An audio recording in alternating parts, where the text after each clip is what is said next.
What's cracking, guys? Bruce Matson here, your host, Shove Metric Scout, Fantasy Football, and the NFL draft's almost here, which means the rookie drafts are almost here, which means we got some time to cover these players, to shoot on these players, see what's going on. And what better to do is a look at another mock draft from Big Media. Bucky Brooks just dropped a mock draft today. Let's go through it. Let's look at all the skilled players. Look at their landing spots, see how that can impact us from a rookie draft perspective, even though it's probably not going to be real. And let's crack some jokes on it real quick. With that being said, let's look at Bucky Brooks' mock draft.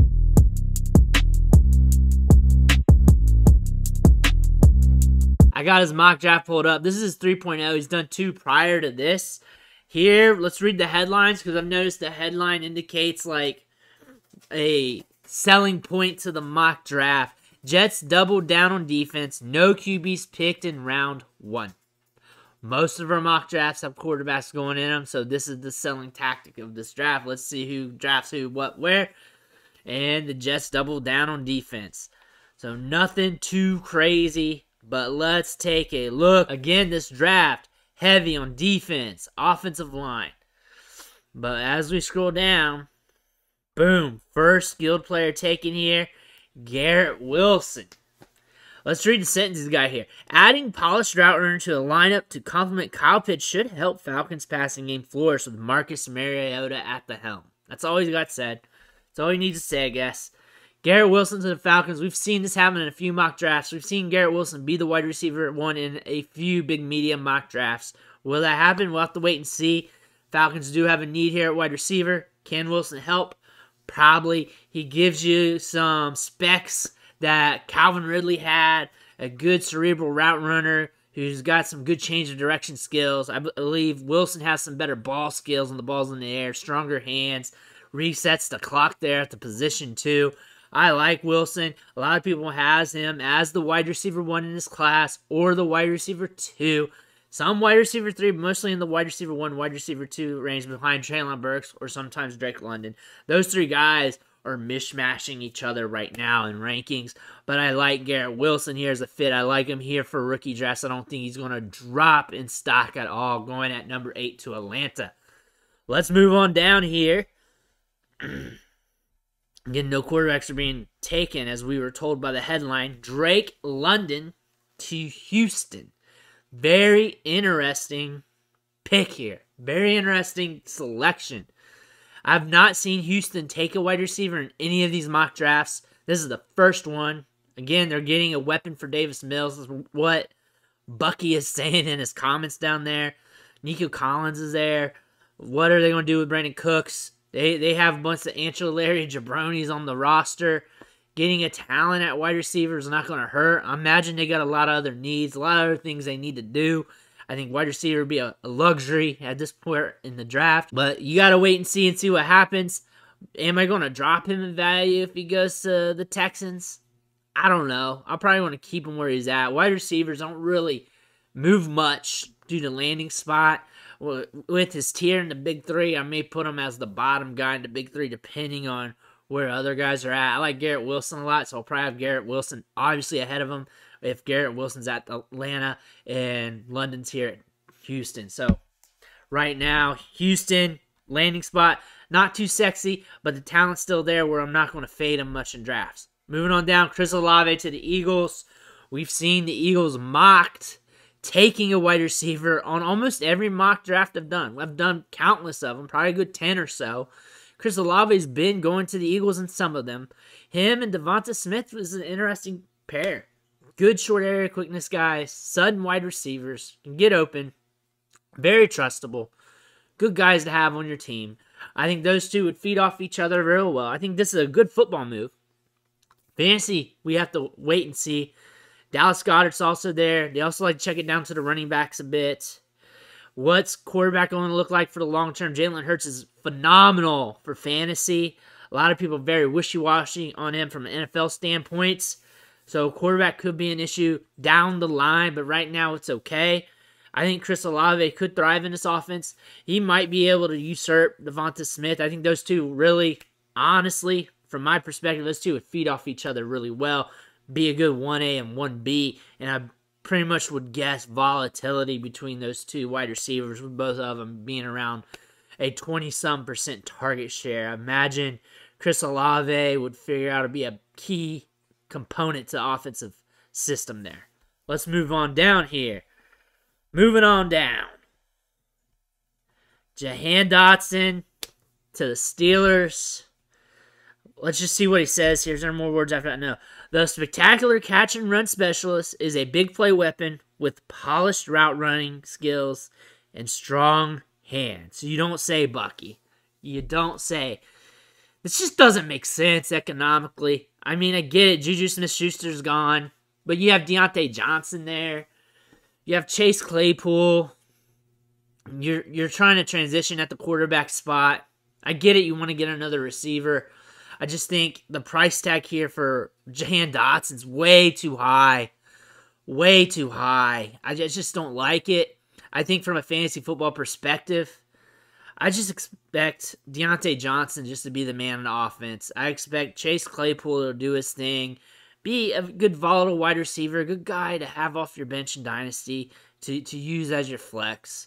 Nothing more, nothing less. I don't see Jahan Dotson really fitting in here that well, and I just don't see him actually getting selected 20 to the Steelers. I could be wrong here, but I'm probably not wrong. I'm probably not wrong here. I just don't see this as being a realistic pick at all. But from a Dynasty fantasy football standpoint, when I value him, I mean, he is the third wide receiver off the board. He's still not bumping up in value, depending on where all the other wide receivers go, where Treylon Burks goes, where all the other guys are at. I'm not bumping him up much because of the law of conservation of targets and the fact that I feel like he's being overdrafted here. Let's move on down. Moving on down. Who is next? Off the board. This is not a sexy draft here. Boom. Christian Watson to the Packers. Very interesting that they have Christian Watson and the next wide receiver off the board, who I'm going to talk about too, going to the Packers. Bucky Brooks here is just trying to be a contrarian, it looks like. Christian Watson, I mean, he could sneak in the first round. He killed the Senior Bowl. He killed the Combine. Size-adjusted athleticism for days. Good short area quickness. Good route running. He could sneak in the first round. NFL teams do these picks sometimes that just makes us scratch your head or surprise us. This could be one of those. I doubt it. I mean, I'm not going to place bets on it, but it could happen. We may hear rumors of that coming up towards draft day. Him going to the Packers just give me those Jeff Janis feelings, that productive small school athlete, size-adjusted athleticism for days. Watson obviously has a better profile coming in. I like the fit. I'm going to be paying up for him a little bit more in rookie drafts. I imagine his value is going to go up there. First round lock. First round lock because he's paired with Rodgers. Looks like he's going to be inserted into the depth chart with a good role early in his career. I look for him to bump up in value. I look for inflation in his value. And he's probably going to be a tough buy. He's probably going to hit that equilibrium point in his price where a lot of people are going to bump him up. I'm going to say some people are probably going to pay a mid-first rounder for him. Late first rounder probably is going to be on the low. I see some people probably going to pay like a 107-ish on him just because he's paired with Aaron Rodgers, because he's in that offense, because he's done well this offseason. He's increased his stock. I could definitely see that. Then moving on to this next guy, Skye Moore. I like him a lot. I feel like this is a tactic by Bucky Brooks just to be a contrarian, considering what's left on the board here. I do like Skye Moore. I like him better as like a second-round option in rookie drafts due to his size, speed, short area quickness, suddenness, production skills, age-adjusted production metrics, all that stuff. I mean, it's all good. He's still a G5 player. Going to the Chiefs in the first round would definitely bump up his stock, maybe even past Christian Watson. It would be interesting to see how he'd fit in with that team. This could be their Clyde Edwards-Helaire pick, though, that they picked this prospect up. Looks good on the outside in the surface, but it does have some iffiness in his game. Moore's iffiness is G5 player, limited competition, profiles more in the slot. There's a lot of good things as well, but there was a lot of good things in Clyde Edwards-Helaire's profile and other talented prospects who are more talented. You're talking about like a George Pickens, Traylon Burks, David Bell, a bunch of other wide receivers are falling down the board, and a lot of people are going to pump Skye Moore ahead of those guys due to landing spot, due to where he's going at in draft capital. Again, late first-round pick isn't much different than early second-round pick, so you got to think of it that way. Pick 29 isn't much different from like pick 35, 33, 34. There's not much of a gap there. I like Skye Moore. I think this is going to inflate his value and make him a first-round prospect in rookie drafts. And this is what I've been talking about all along. The player is going to go to a situation, or a running back's going to be drafted into a situation that's going to inflate their stock, and that's going to allow values to hit us in the second round. We've been talking about this all offseason. You usually see it at the running back spot. We may see this at wide receiver this year. Chiefs, Packers are both eyeing young wide receivers early in the draft. They could be pulling stunts like this, allowing us to get some of the values we want in the draft. Also, this just makes our draft stronger. This gives us more options, really. This gives Christian Watson a better profile going into rookie drafts. It strengthens Moore's profile with a high-powered offense, good quarterback, and then you allow the better talents to go where they need for us to draft later in the draft or wherever they go. Moving on down here, I think that might be it here. Logan Hall. And that's it. Not much going on with this draft. Very defense heavy. Very offensive line heavy. You'd expect that with no quarterbacks being drafted. Wide receivers, weird. A little different. This is the first one where Traylon Burks did not get drafted in the first round. He's fallen to the second round. George Pickens fallen to the second round. I don't think I see Jameson Williams at all. Jameson Williams fallen to the second round too. Jameson Williams, Traylon Burks, second rounders. If this was real. Probably not going to be real. I look for one of those guys, if not both, to be easily drafted in the first round this season. Definitely one of those two guys. If one falls, there's going to be a big-time value in the draft. Big-time value in the second round. But I could see somebody, one of the wide receivers, sneaking up to the first. I could see Breece Hall or one of the running backs. One of the running backs is pretty much Kenneth Walker. I can see a running back sneaking up to the first.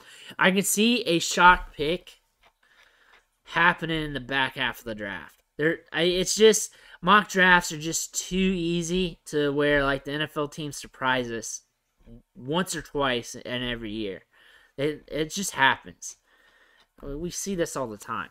So I'm not opposed to oddball mock drafts. This one's an oddball guy. And mock drafts on NFL.com are pretty, I say, clickbaitish. And very slim when it comes to the reasoning. Look at all the sentences and paragraphs here. There's not much detail to why. And that's what you get. That's what you get. We roll out a mock draft every week from NFL.com or NFL or ESPN.com. And you get some clickbait stuff along with a little bit of insight. But really, our goal here is to just speculate where these players could potentially go.